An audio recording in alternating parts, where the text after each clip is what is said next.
Chof Omid base. Yeah, Peter, you got it spot on.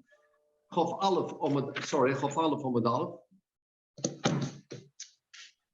Yeah, you're okay. Chof Aleph Omid Aleph. We're right at the top of the page, top of the volume.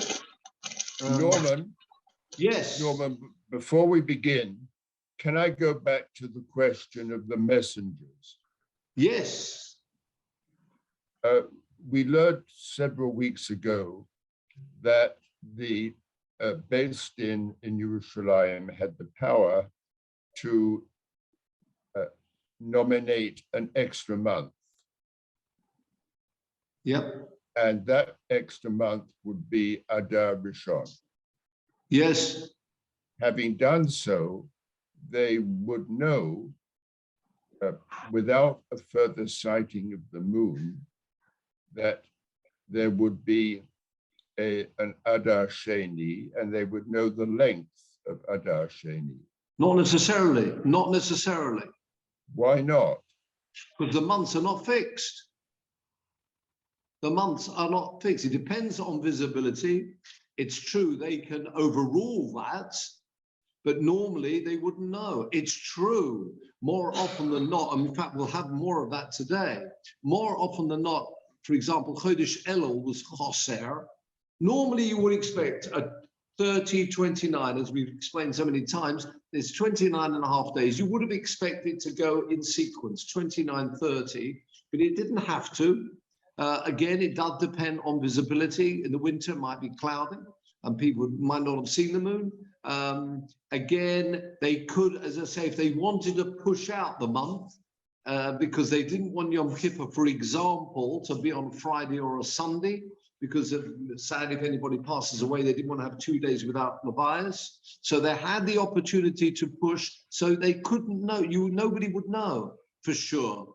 Now, we have learned before, we'll come back to that in a minute, we'll need that in the main, the majority of cases, the vast majority, Elul was 29 days.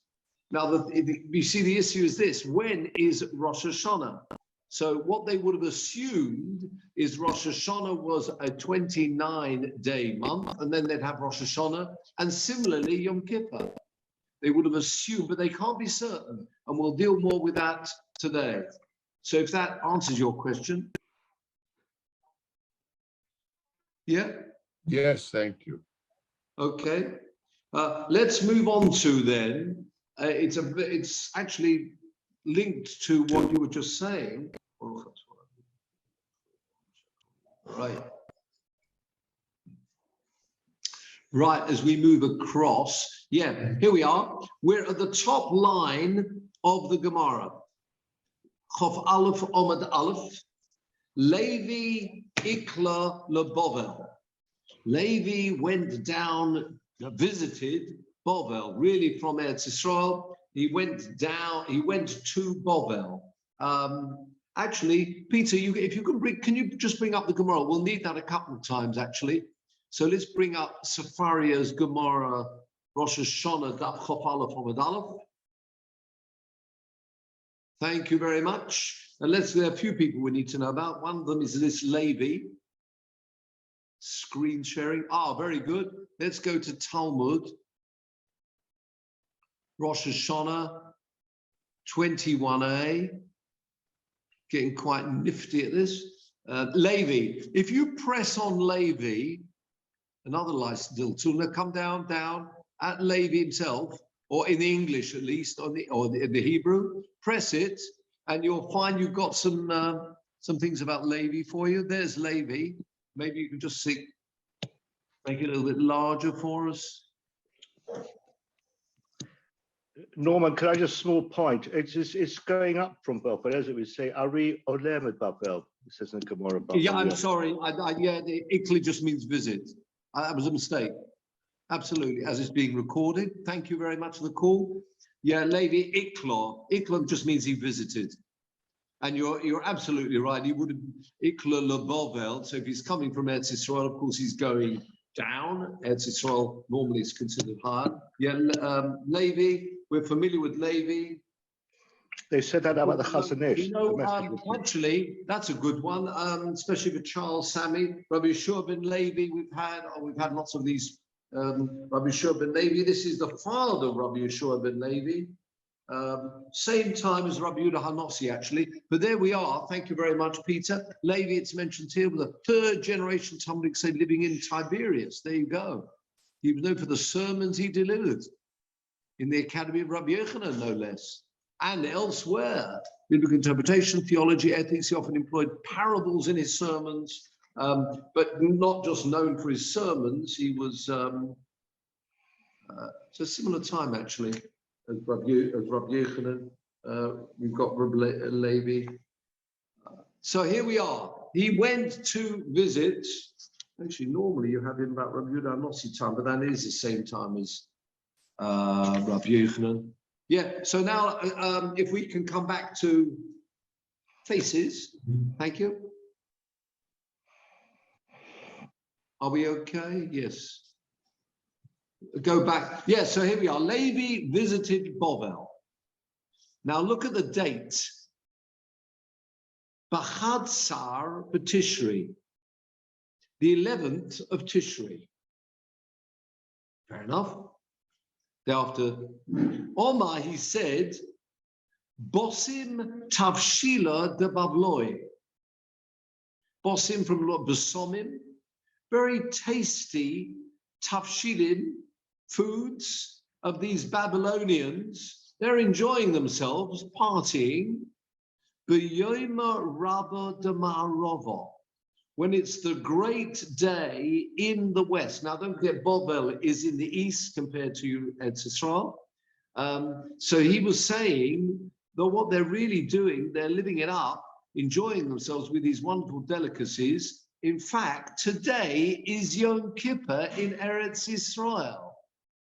Whoa. Have a look at Rashi, please. First narrow line of Rashi. Bosim Tavshila de Bavloi. Very beautiful, tasty, cooked items of these Babylonians. Look at Rashi. They're Ochlu Lechem Lema'adanim. Nice lashon there, Lema'adanim. The great delicacies of food that they're eating, the breads. On your B'Yom Kippur, which is actually in B'Yom Kippur. Sheba Eretz Yisrael, in Eretz Yisrael. Why? Shaharei, back to Charles's point, Shaharei Bezdin Ibru es HaKodesh. Surprisingly for everybody, and this is where the Babylonians got it wrong. Well, when I say they got it wrong, they went according to the majority, and they're allowed to do that.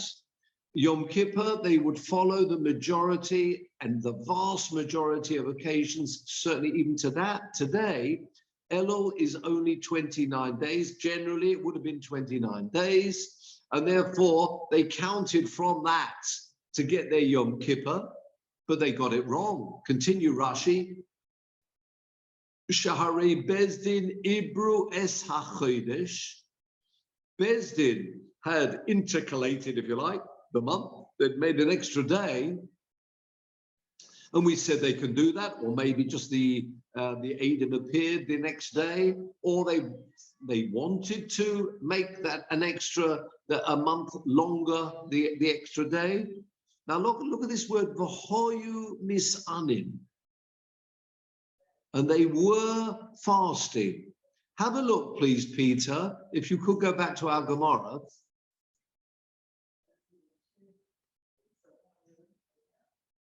And where we've got the Gemara, where it says, V'hoyu misanim. Now, go for that Gemara. Go for, if you press the whole thing, we can come up with, no, where it says resources, press resources, Shana, I can hear. Go for commentary, go for Rashi. Right, what have we got in Rashi? Ochlu lechem lema'adanim. Shari bezdin ibus hachodesh v'hoyu misanim. Now go for commentary. Now, can you see this word v'hoyu misanim? They were fasting. Says the Rashash, he's got other texts, obviously, but let's go for commentary and go for Reb Shmuel Straschen. I think they've got him here down the bottom. Yes, the Rashash. Up. There it is. Press him. And he says, Kain Tzorech Lomer. There's a missing final mem in that Rashi, and it should say Vahayoim Misanim. Not the Vahoyim Misanim. I mean, yes, it does make sense, but much better to say Vahayoim Misanim.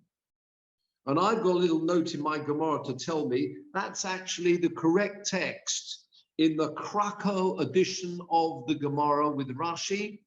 It actually has that final mem. You can see what's happened.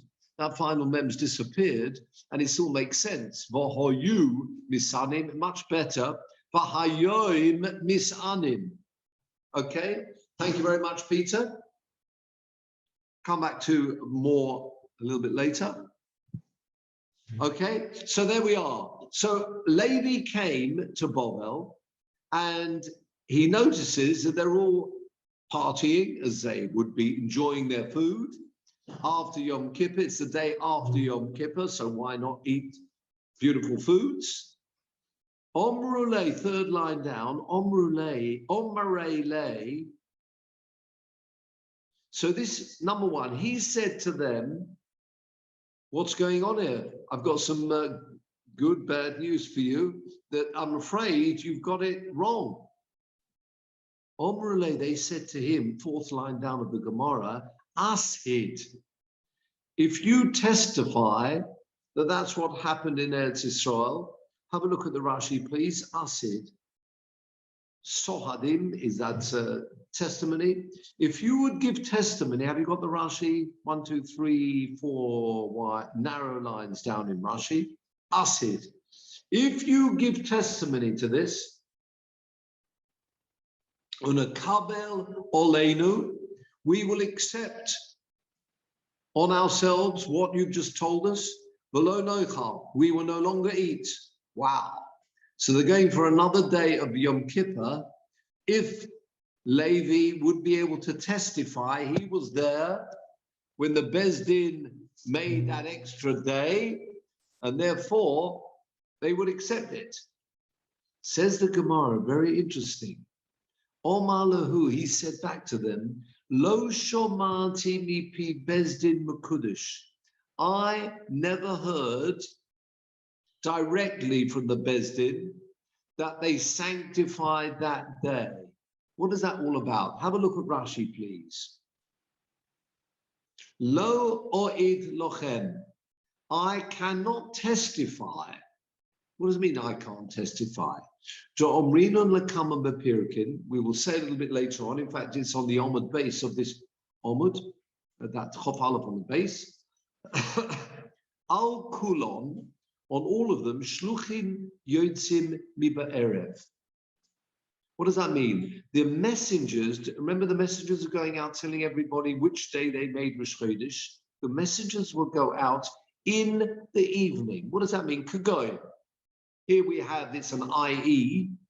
Im lo kitshuhu b'yom shloshim. Let's have an example of a month where the 29th day was a Sunday. The 30th day is a Monday, right? Just an example. The 30th day of the month is a Monday. Can I just ask one, how far do the messengers get? Would they get everywhere in the 30 days? I mean, would they get to Bob? I mean, how far do they go? No, they wouldn't. That's the point. No, they wouldn't know. No, they absolutely. It took 6 weeks to get to Bovel or whatever. It could, yeah. However, you're absolutely right, and that's obviously he's interesting how he managed to get there so far. They do talk about this, and they say that Levi really knew the routes and he was a very quick mover, and how he managed to get there in time. By Yom Kippur, he was already there. But no, have a look at this Rashi. How far would they go? When would they turn back? I'm sorry. When would they go? Where was their aim to get to? That's what I'm asking. Their range would get to, or not to Bovel. That's the point. Their aim was not to get to Bovel. Well, they would like to get the bother, but normally they couldn't do it in time. But whether, Levi, as you'll see in a minute, he set off early and he knew the route and he managed to get there very fast. But we'll look at Rashi here. Kagod. Imlo kitshu b'yom shloshim. Imagine my example. The 29th is on a Sunday. Monday is the 30th. And one of two things can happen. If the witnesses come on the 30th and say, we saw the moon, very late, presumably very late in the day on the 30th, they could come to Bezdin and they could say, well, we've seen the moon. And if they managed to be Makadish, might have actually seen the moon the previous night, they're coming on the 30th to say, we saw the moon today. That's last night or tonight. What will happen? The Bezdin will convert day 30 into day 1. Fair enough? What happens if the witnesses do not turn up by the end of Monday? Monday was the 30th. Or number 1, if the witnesses don't turn up by the end of the 30th, automatically the 30th will be the 30th. It can't be, it can either be the 30th if witnesses don't come, or it can be day 1 if witnesses do come. So if witnesses don't come by the end of the day, in my example in Monday, then we know for sure that Tuesday will be Rosh Chodesh because it's either 29-day months or 30-day months. You can't have a 31-day month. Which means, therefore, back to Rashi, im lo, I've got the lo at the beginning line, im lo kidshuhu biyom shloshim, yotzim ashluchim lo erev. That night, Monday night, actually shluchim, messengers can already go out and say, yesterday was not Rosh Chodesh, today is Rosh Chodesh. With me? Loima, and they can say ma'ubahu. That definitely it's a 30-day month, not a 29-day month. You with me? They know for sure, even though no witnesses have come yet on Monday night for Tuesday, but they know there's only one option. And the option is it's bound to be day 30 followed by Rosh Chodesh. With me? So therefore, the messengers don't need to wait to hear the Bezdin announce today is Rosh Chodesh on Tuesday. They know that's going to happen because Monday was not Rosh Chodesh. With me? So therefore, on any month, besides 2, we'll get to in a moment, messengers can go out already in the evening. In my example, Monday night, they can't go out during Monday because they don't know what's going to happen yet. But when you get to the end of Monday and witnesses did not come to see the moon, then did not announce Monday being Rosh Chodesh, they know for sure that Tuesday will be Rosh Chodesh. Then already Monday night, the messengers can go off to tell everybody today is going to be Rosh Chodesh. However, continues Rashi, Avol Nisan and Tishri.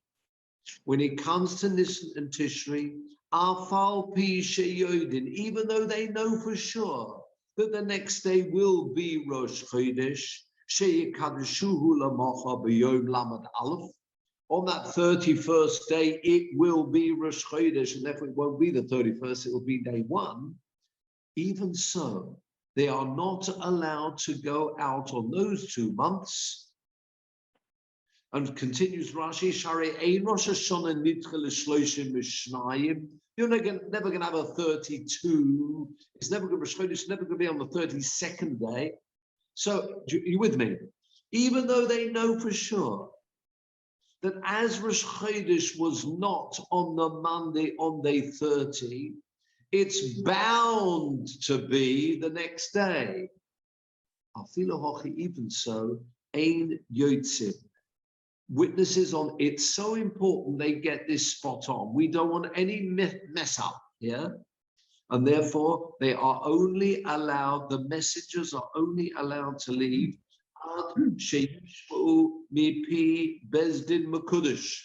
They have to hear the words Makudesh, and then the messengers will go out. That means they've obviously lost some time on that. Now, as this was the month of Tishri,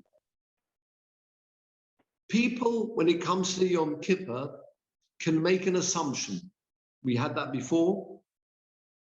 The assumption is, and it's a general principle we find in the Torah, Achri Rabim Lahatos. Achri Rabim doesn't mean you just follow the majority on a verdict.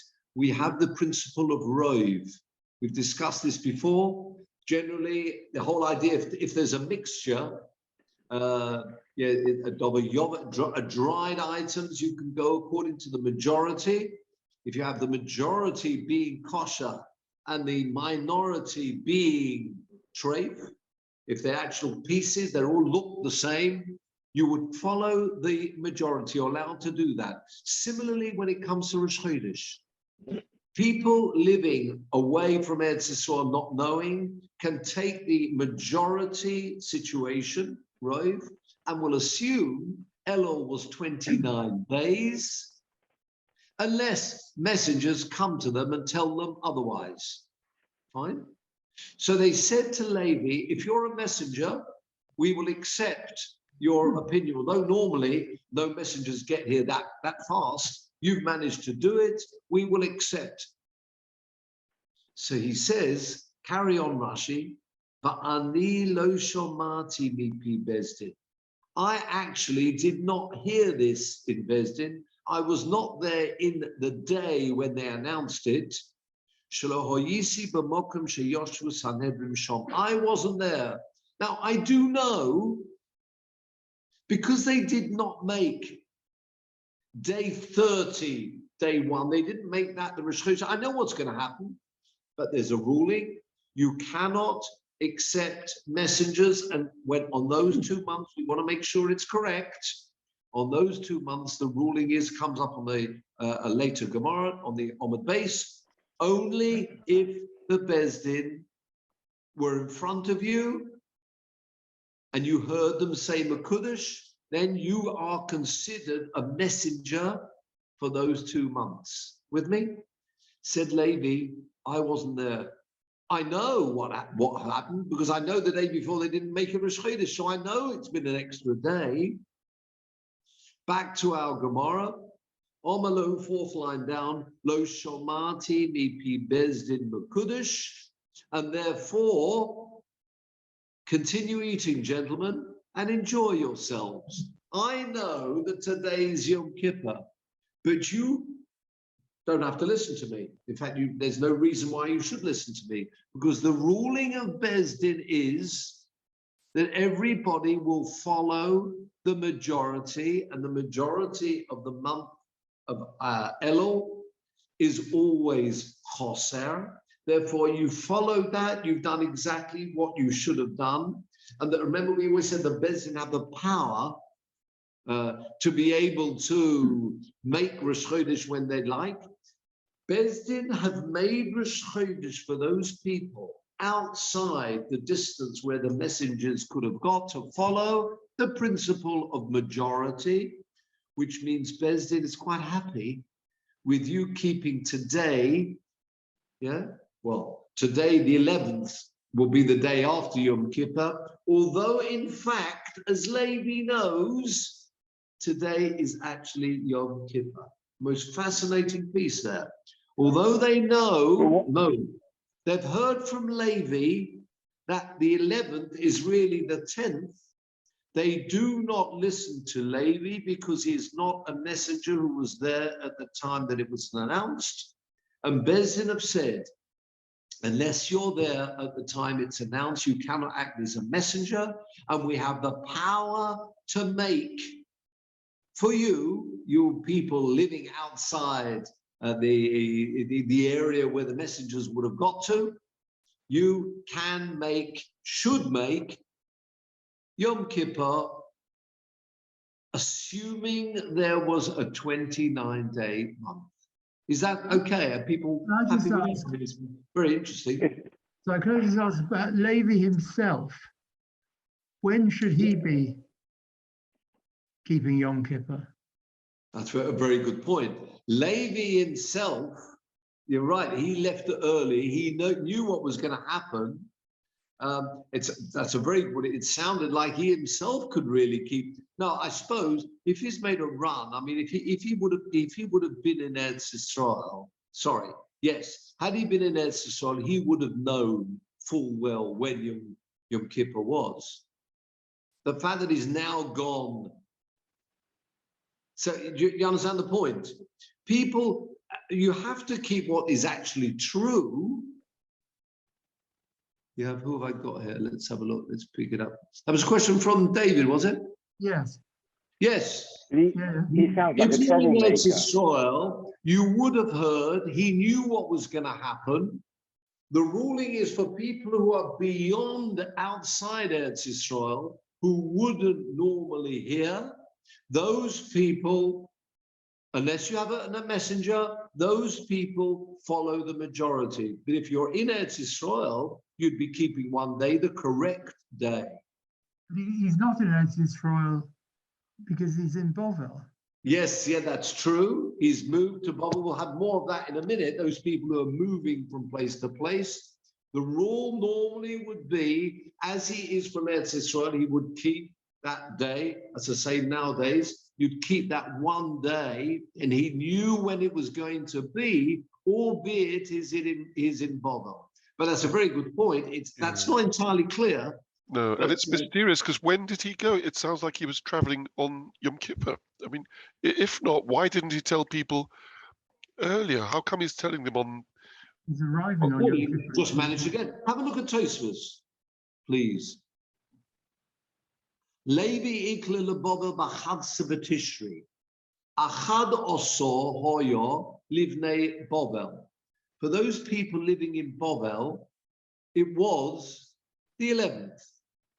Ba'asiri livnei Eretz Yisrael. However, it was the 10th for those people in Eretz Yisrael. Yeah? De'ibru hola elo.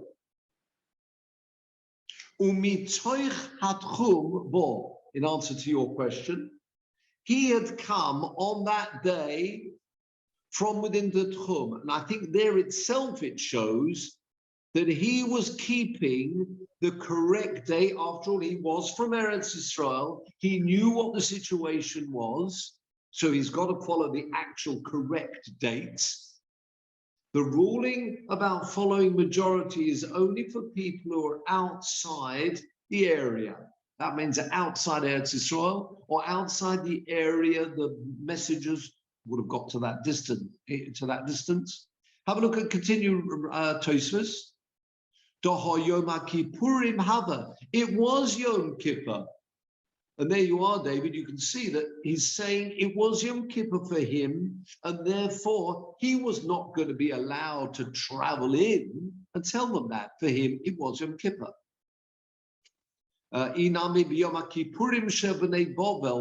Maybe he came actually even on Yom Kippur. How did he do that? He's saying close to evening, yeah. Erev Yom Kippur. He might have come in on a day which was Erev Yom Kippur for him. You with me? Just before Nacht for him, Yom Kippur. For those people in Bovel, it was already Yom Kippur. He was coming on Erev Yom Kippur, Livnei again. Erev Yom Kippur, Livnei Eretz Yisrael. For those people in Eretz Yisrael, and he's one of those people, it was Erev Yom Kippur. So he came in just towards the evening of Erev Yom Kippur. For him, everybody in Bovel had been keeping that day Yom Kippur. And when they're enjoying their the Suda after the fast, he's got some good news for them. I'm afraid it's Yom Kippur today. No, he didn't say that. Or he didn't say, I'm asking you to stop. What he said was, you are actually feasting on a day which for people in Eretz Yisrael, or for those people in the know, is really Yom Kippur. And they told him to give testimony. Very interesting, according to Rashi. And they said, we'd be prepared to, we have no option. If the messengers are coming to tell us that today, we didn't expect to see you. We have no option. We'll have to make today Yom Kippur. The messengers are here. Not expected.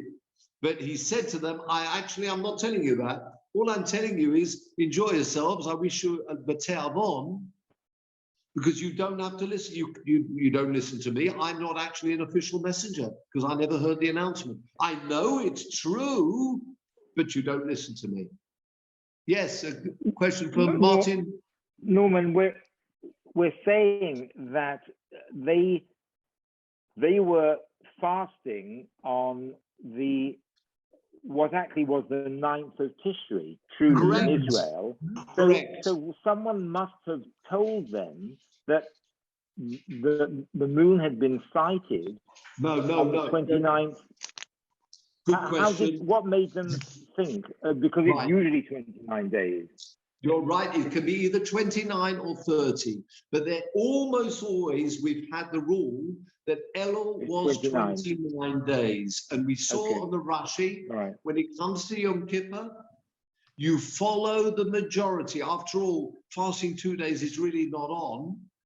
You might have 2 days of Pesach and 2 days of Shavuos and 2 days of Sukkot, or an extra day for the Sukkot and Shmini Atzeres, etc. But you can't have 2 days Yom Kippur. So therefore, the Chachomim have said, follow the majority, and that's fine with us. You're allowed to do that. You're allowed to follow the majority. Interesting. This principle about following the majority means, again, you follow the majority unless you hear to the contrary from an official messenger. Levi is not an official messenger. And therefore, you continue on, and that is Yom Kippur then, a most interesting situation. But it means they got their Rosh Hashanah wrong, and then will they readjust? No.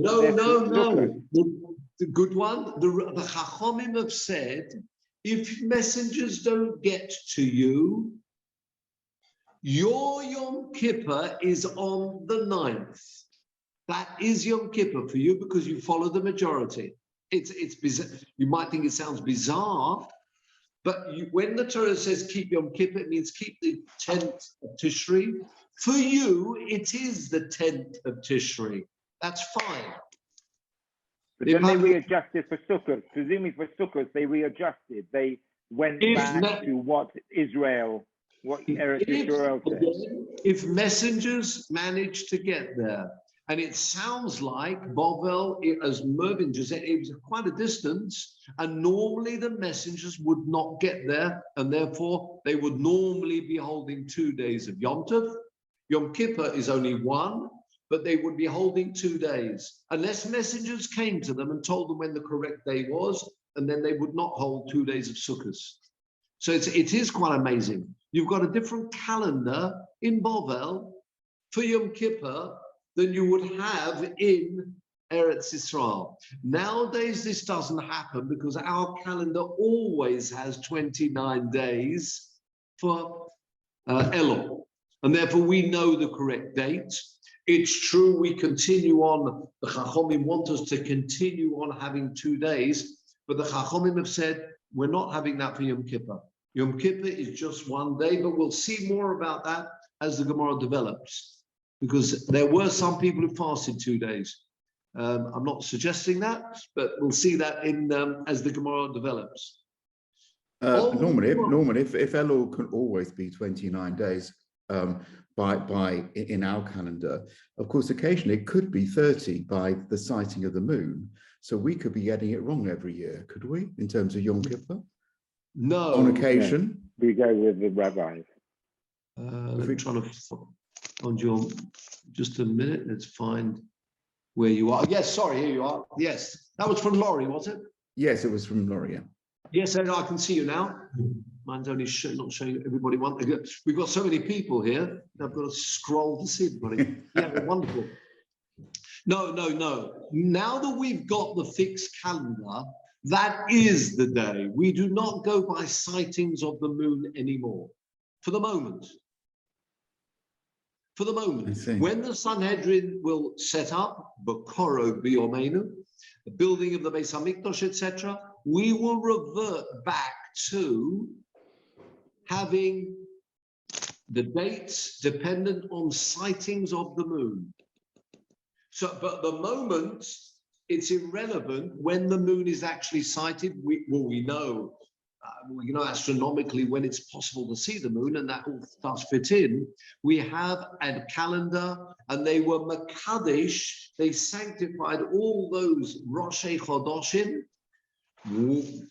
or almost like I wouldn't say until infinity, but I mean, moving on a long way, well into the year 6000. Hopefully, before that, we'll be reverting back to sightings of the moon. So that is the date. So the date that we have today of Yom Kippur is the 10th of Tishri, and that is the official date. Once we revert back to sightings of the moon, any person who's in the business of producing calendars will really be out of business, I'm afraid. So anybody who's in that line, I'm afraid, will go for something else, because there won't be any calendars from then on, because we will not know from month to month what the dates will be.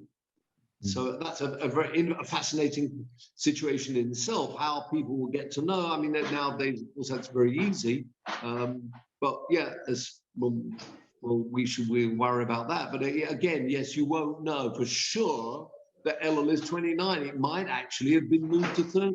We don't know. You don't know. But at the moment, we have the calendar, whatever it says, irrespective of visibility of the moon, that is the date. And that, when you say correct date, that is the correct date. If Bezdin fixed that date, that is the correct date. In fact, they've got a power, as we said before, to extend the month, even if it was visible and they don't really want that day to be Rosh Chodesh, they can extend it, and that then becomes the month. You'll tell me the moon was seen the night before. It goes with when, actually, wonderful, it's this week's Seder, isn't it? In Parshas Bo, HaChodesh Hazeh Lochem Rosh Chodoshim, to you, and Hashem was speaking to Moshe and Aaron, and the idea was that it's up to Bezdin to decide, and there are various psukim. Remember, the Eile Moadei Hashem Asher Tikru Oisom B'Moadom. As there are no vowels, you can read that Asher Tikru Atem. You have the power to announce when Rosh Chodesh is. Amazing, where you might say in absolute terms they're wrong, they're not. Because Rosh Chodesh is when Bezdin decide to make Rosh Chodesh. Simple as that. So I hope that answers your question. I've got a hand up from somebody. Yes, Mervyn. Yeah, I'm just asking sociologically. It says Levi went to Bova. I mean, Bova's a big place. I mean, they weren't all waiting in some central square for him to turn up. So I mean, I'm just wondering about the. No, quite the contrary. About they the were not history of the time. at all. Yeah. No. So how could he? Who would he speak to? I mean, he arrived there. Where did he arrive? In Bova is like a mini state, isn't it? I mean, obviously, it sounds like he got to the outskirts of Bovel. And met who? And who? I mean, I met a few coming to people. London. I met a few people who were having the Suda after Yom Kippur. And he said, "You enjoy yourself, gentlemen. I've got some news, actually, from people in Israel." Or back to Laurie's point, in fact, today is Yom Kippur, but you will treat it. You're using a different calendar because I'm not capable of changing the rules. It was just the logistics of what. Obviously, I'm sure he didn't get right to the other extreme of Bovel, but he got to let's say the first part of Bovel, according to Tosfos. He got to the first part of and that's good enough. And then they would spread it onto the Bush Telegraph, so to speak. Well, no, but they don't need to, because they're not going to accept his testimony. Yeah, okay, fine. Yeah, but in cases where they would, I'm just saying it would. Oh yeah, but Bovel normally was outside the area. Nobody expected to see any Eidim rolling up. Can I ask, please? Can I ask two things about these Eidim? First of all, you said. You've talked about the official Eidim, and he wasn't the official because he wasn't there.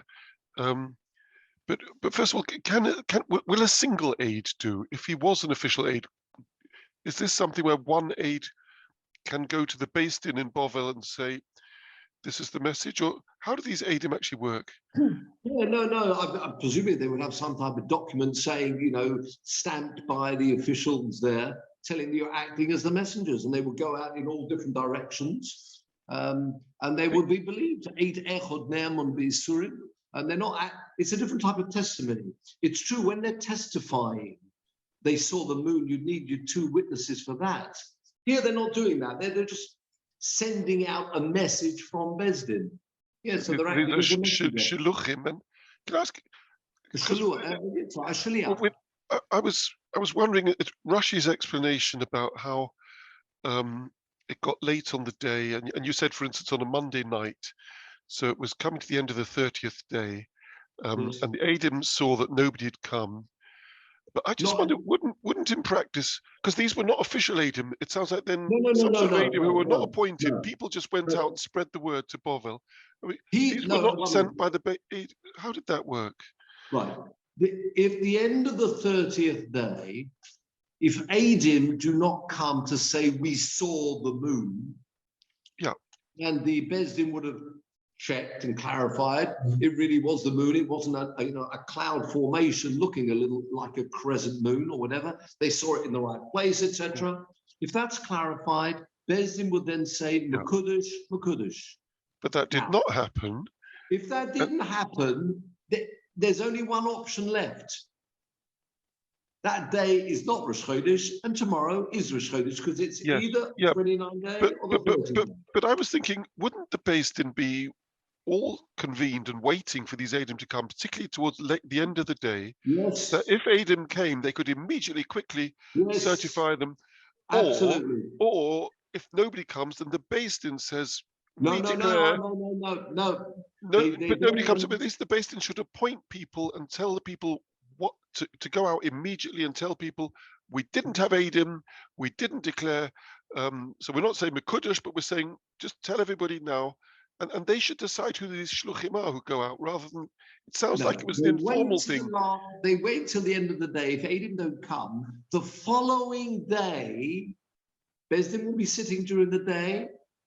Beis Din will not be sitting at night. Beis Din will be sitting during the day, and they will announce until the last minute, until the last possible minute. Surely the Beis Din were there waiting to do this mitzvah, and then the time comes. Nope, it's too late. We go home. But at that point, surely they would send out people. If witnesses don't come, now hold on, that's a good point. If witnesses don't come on the Monday, it's possible the moon was not seen on that Monday, and therefore you never announce today for Rosh Chodesh being tomorrow. When but tomorrow it's tonight. They need to know in Mariv. Are they going to say Yalev Yovo? You're right. No, it would be. Everybody would know that's true, but you'd have to wait. You see, what you want an announcement from Beis Din after people have actually seen the moon. We learned that before when we said the mitzvah is to be Makadish having seen the moon. Now it's true, if the witnesses have not come by the end of that day is not going to be Rosh Chodesh. However, we still want the Beis Din to say Mekudesh after witnesses would have seen it, presumably that coming night. We know what's going to happen. And truth be told, even if witnesses don't come, having seen it that night, they will announce Tuesday as Rosh Chodesh anyway. But we want to see the witnesses. We want to say Mekudesh. We want to do it in that order. Right. So if witnesses don't come, we know what's going to happen. Yeah, you don't have to be, there's no we guess. still want to do the mitzvah to be Mekadesh. Nevertheless, when it comes to those 2 months, Beis Din don't want anybody going out, so there's going to be no confusion or anything else. You heard it firsthand in Beis Din saying Mekudesh, because everything rests on it, whether you talk about Yom, all the different Yom Tovim.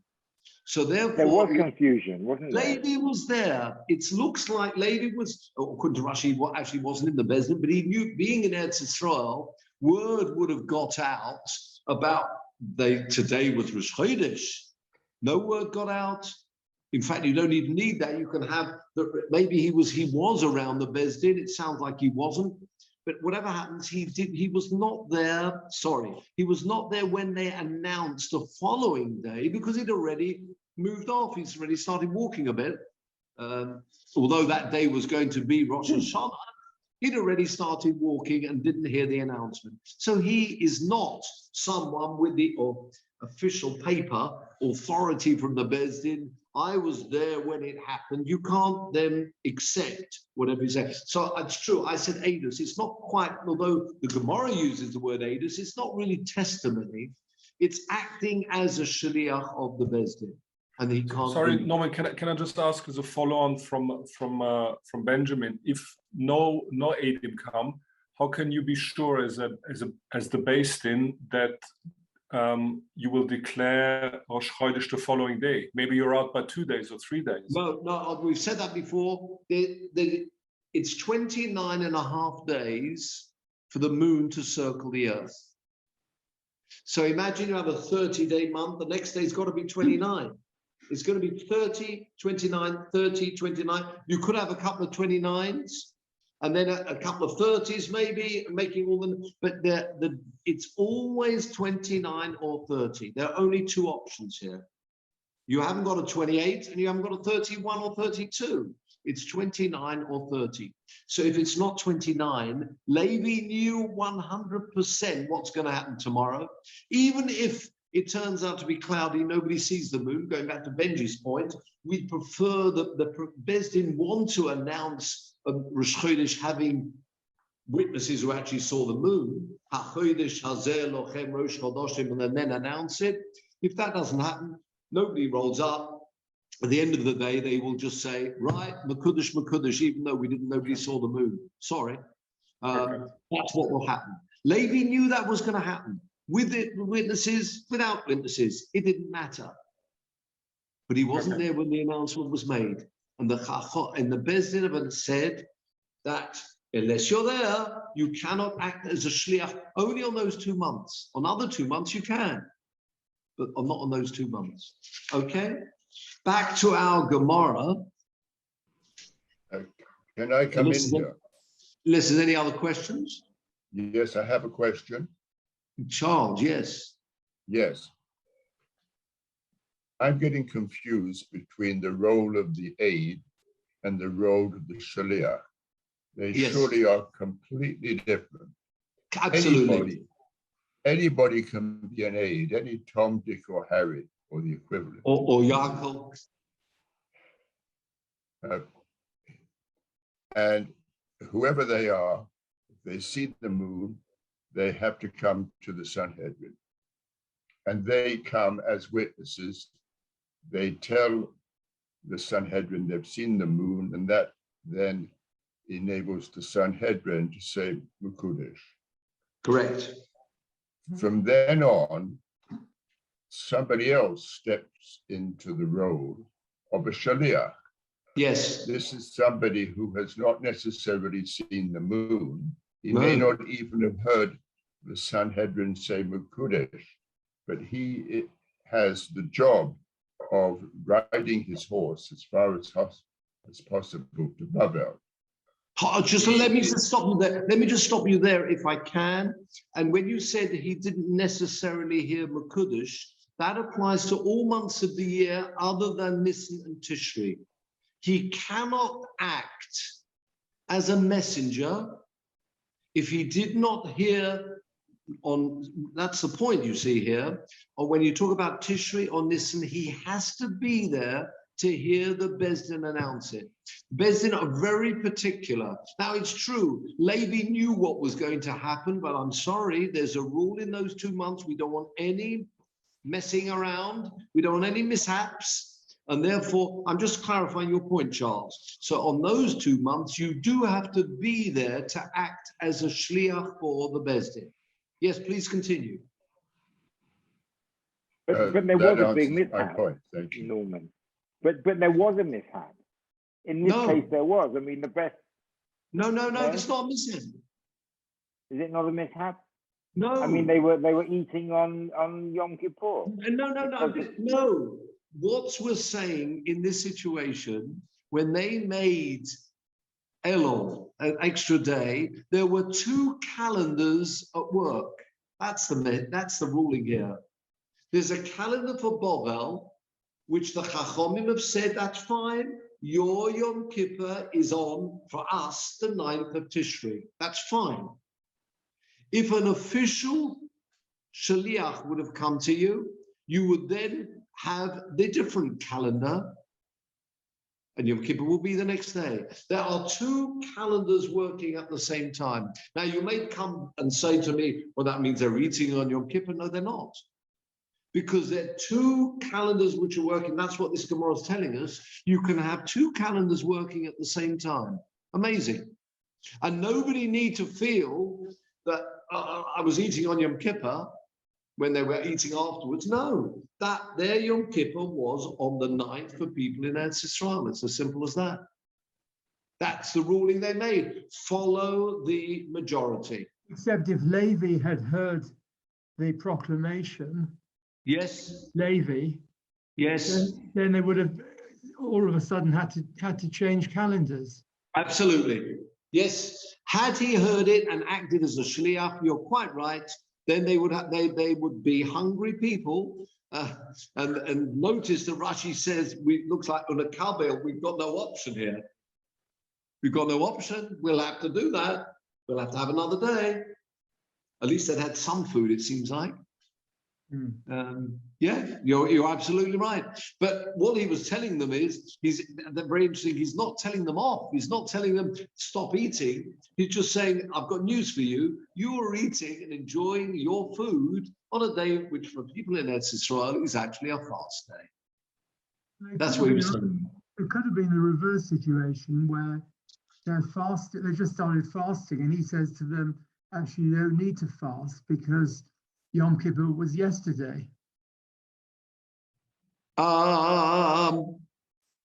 No, because they would be following the majority, and the majority was be a 29-day. The witnesses, when it comes, would only be pushing it off for them and making Yom Kippur. The messenger would push it off and make it the following day. It would never be the day earlier. So you might end up with 2 days, but you would never end up with no days. Correct. And you'd always, the default position was going to be 29 days. Right. So if you found to the contrary, you'd make it the next day, but never the day before. Yeah?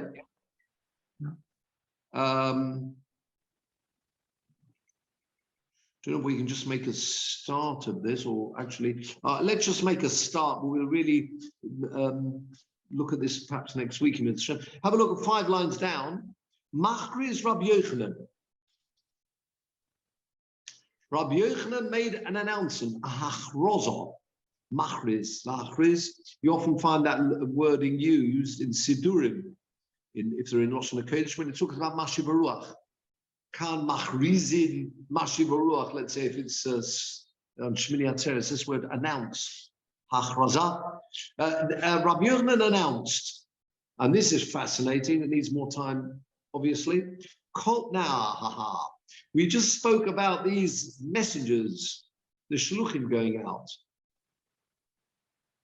General, they would go out. They're not allowed to travel. They are not doing a mitzvah of announcing when the Rosh Chodesh is, like the Eidim would be, and they're allowed to be Machal Shabbos, as we said before.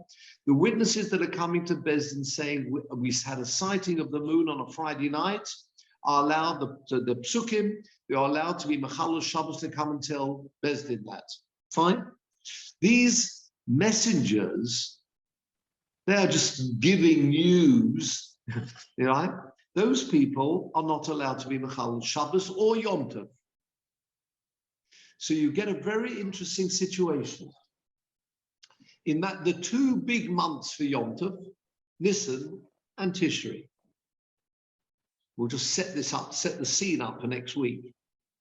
The 2 big months, Nisan and Tishri. Nisan, there'd be Shabbos where they wouldn't be traveling. This I'm talking about the messengers, not the Eidim. let's not get confused. The Eidim can travel on Shabbos or Yom Tov. There's no Yom Tov, but traveling on Shabbos. The messengers cannot. So if you're talking about Nisan, the messengers going out, Shabbos, they wouldn't travel. So by the time you get to Pesach, which is the 15th, you would have had, what shall I say, 1, 2, maybe 3 Shabbos that they can't travel, and that's it. Normally two, there'd be 2 Shabbos they wouldn't be traveling. Let's think about Sukkot now. Sukkot, the Eidim can not only not travel on Shabbos, they can't travel on Rosh Hashanah, and they can't travel on Yom Kippur. So you may find that you've got 4 days, at least, you might have an extra Shabbos, it could be 4 days they're not traveling.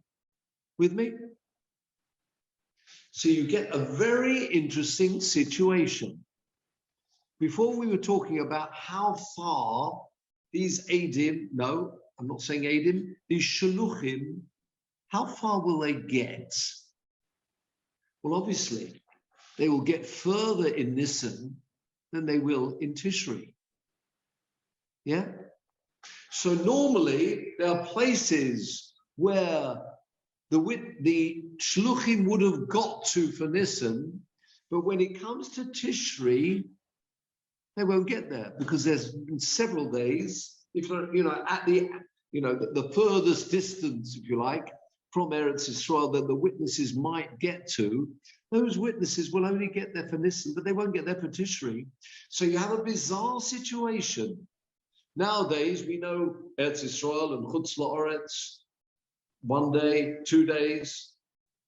Here we've got certain places where when it came to Pesach, they knew when Rosh Chodesh was. But for Tishri, when it comes to Sukkot, they wouldn't have known. So there are places where they're keeping 1 day Yom Tov for Pesach, but 2 days Yom Tov for Sukkot. Is that right? That's very confusing, isn't it? Says the Gemara. We'll finish with this. Machriz Rabbi Yochanan. Kol heiche de motu shluchei Nisan. Wherever the messengers of Nisan, whatever distance they got to, v'lo motu shluchei Tishri, but the messengers of Tishri did not reach that place. Levdu trei yomei. They have to keep 2 days Yom Tov. Otherwise, it's very confusing. Confusing enough as it is right now, but what we're saying otherwise, they're going to be places at the outskirts, if you like, of Bovel, where they're keeping 1 day Yom Tov for Pesach and 2 days for Sukkot. Well, is that not confusing? Rabbi Yochanan therefore said that no, if it's a place that they couldn't reach, and that's where places you could reach and places you couldn't reach, that sounds like Heineken on the advert, reaches places that otherwise you can't. This is you'll see the Rashi actually says those words in a minute, doesn't mention Heineken, but where places where the Shluchei Tishri got to, that is the limit. And anything beyond that distance, beyond that distance, even though messengers could have got there for Nisan, we won't allow No, but that. it's like low plug, isn't it? It's like the low plug for It very much so. It's exactly what it is. Very good. It's a low plug because you can imagine the situation. You've got a place where you keep 1 day or 2 days, depending which Yom Tov it is. That's going to get very confusing. I think we said something similar about Shavuot. Because Shavuot, yeah, that's what I'm saying. Yes. Shavuot, they were always no. That's universal. Very good. You're quite right. 7 weeks after Pesach. Yes. That's what I meant, David. That's the low plug. That's the low plug. Yes. To say. Yeah. Well, here we've got a low plug. I'll leave you with a question.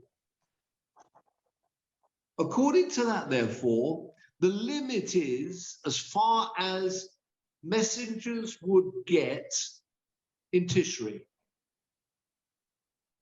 Why, therefore, are messengers going beyond that in this in any way? It's absolutely a pointless exercise for messengers to go further than, if assuming they're the same people, the distance they would have got to for Tishri, they should stop, stay there. Why are there going to be those messengers continuing on to tell people? It's pointless, because however far they get, they're still going to keep 2 days. You with me?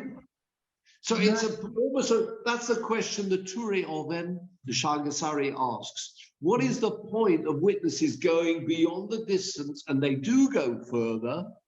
That's a question I might leave for you. We can talk about it. Why do witnesses need to go further? Those people who want to look up, if you've got a full Gemara, it's actually at the back, the Mitzvah Eson. If you've got these Pirushim at the back of your Gemara, Yalkut Meforshim, but we'll pick that up all being well next week. If you've got a Gemara itself rather than just the attachment, then you can look up the Mitzvah Eson, who gives us a suggested answer to the question of the Shagasari as what is the point of witnesses traveling any further than the distance they would have got to for Tishri. And we talk about witnesses going for, not witnesses, I need to be careful, the messengers going further, pointless, because those people are going to have to keep 2 days anyway. What is the point? We'll watch this space, gentlemen. Wish you well. Good to see you, Sam. Good. Sam Alden, you're very good indeed. I think we had quite a big turnout here. Been away, yeah. Yes, good, good. Hope you're well. Thank you, Peter.